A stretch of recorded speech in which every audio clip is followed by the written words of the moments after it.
there.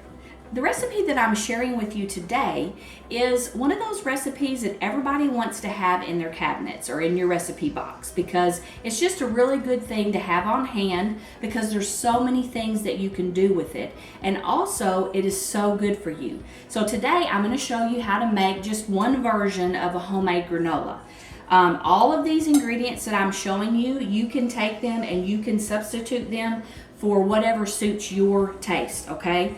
But first of all, yes, it's great to have on hand, because we love to throw it in a baggie because it's easy to take with us, and you can just eat it as a snack. You could eat it as cereal. You could put it in a bowl, add you some almond milk or whatever, oat milk or regular milk, and just eat that as a bowl of cereal. Add you a little bit of fresh fruit in there. You can use it as in a parfait as just yogurt and the granola, or you could add you some fresh berries in that. The list just goes on and on of all the things that you can do with granola. So the health benefits, though, that's a really important thing too, because it's always good to be able to find a snack that not just is good for you, but that it actually tastes delicious. And this does, okay? So we've got oats. That's what we are starting out with. I already have in the bowl. I put some oats in a bowl. And what I put in the pan here, in this saucepan, is I put some olive oil and some maple syrup, and I put some coconut sugar. Now, you can substitute that. You do not have to use the coconut sugar. If you want to use maybe stevia or something like that, you can always substitute it and put what you like. But as far as talking about the health benefits of this, so first of all, it's going to be a little bit of a sweet snack, and there's not going to be any processed sugar in it, which is good, okay? But also you have the oats, and I think I've done a video about oats and the nutritional value that are in the oats by themselves. Now I have some shredded coconut, unsweetened. I have some pecans, some pumpkin seeds, and some cinnamon. And then I'm going to put in some dried blueberries. Now you can use dried cranberries, you can use raisins, or any other dried cherries, but this is a one that Kyle and I both agree on.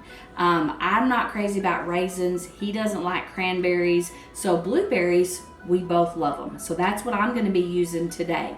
So with all of these ingredients, as you see, I mean, the list goes on and on. You've got protein in this, you have nutrients, you have vitamin D. This is great for lowering blood pressure. It's great for lowering cholesterol. It's great as an anti-inflammatory, antioxidants. It's full of antioxidants. So again, this is a great treat to have around that you can eat and not feel guilty about it. So what I've done is got all that melted. You want to bring it to a slight boil. Okay, this is your olive oil, your coconut sugar, and your maple syrup. You don't want to let it keep boiling, just bring it to a slight boil. Then we're going to take this and we're going to pour it right into our oats. Okay, now you want to start out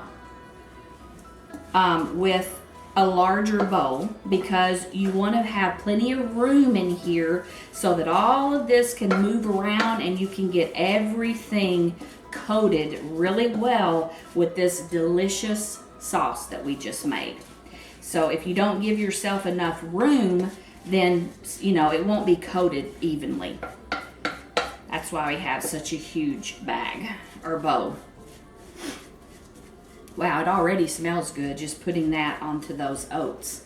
Okay, and now we're just going to add the rest of our ingredients. Okay, we're going to we'll do our coconut, shredded coconut. This is unsweetened again, as I said.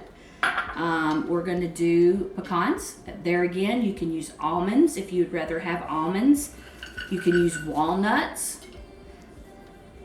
Got a little bit of salt that we're going to add in here. Okay, and then I'm going to add some pumpkin seeds. If you don't like them, you can add something different, sunflower seeds, or you can omit them altogether. You can make granola with like 3 ingredients, so feel free to choose, like I said, what you like. Now, I'm going to add, I'm a big cinnamon fan, okay? Cinnamon is so good for you that I try to add it in everywhere I can. So I'm going to put in about 2 pretty good sized teaspoons. That may seem like a lot, but like I said, I love cinnamon, and I'm going to throw it everywhere I can throw it.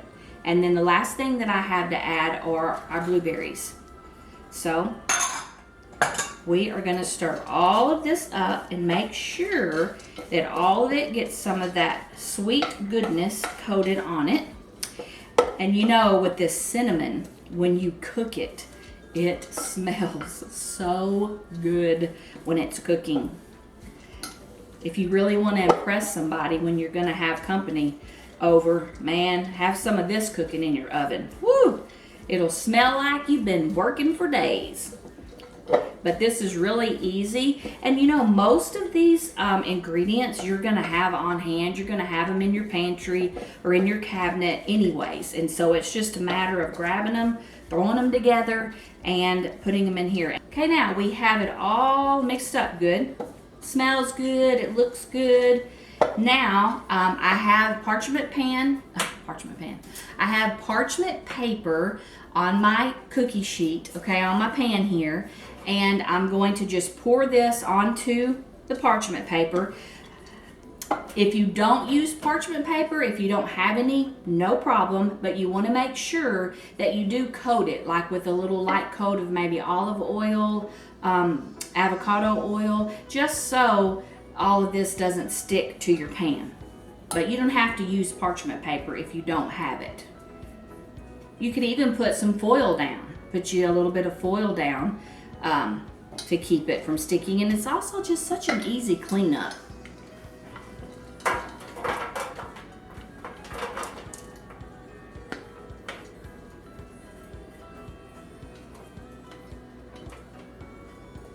Just do it real easy so you don't end up with this stuff rolling all over your kitchen, all in the floor. Just kind of spread it out. You want it to be as, you know, single layer as possible so that all of it can cook evenly. Look how pretty that is. Isn't that pretty? And now all we have to do is stick this in our preheated oven that's at 350, and we're going to let this bake for probably about 20 to 30 minutes. It just kind of depends on your stove, but make sure and watch it. I would set it for maybe 15 minutes, check it, then that way, and actually during the cooking probably about halfway, so maybe set it for about 10 minutes, 12 minutes, and you want to go in there and just take a spatula and kind of move it around, and so that it all has a chance to cook evenly. And that's it.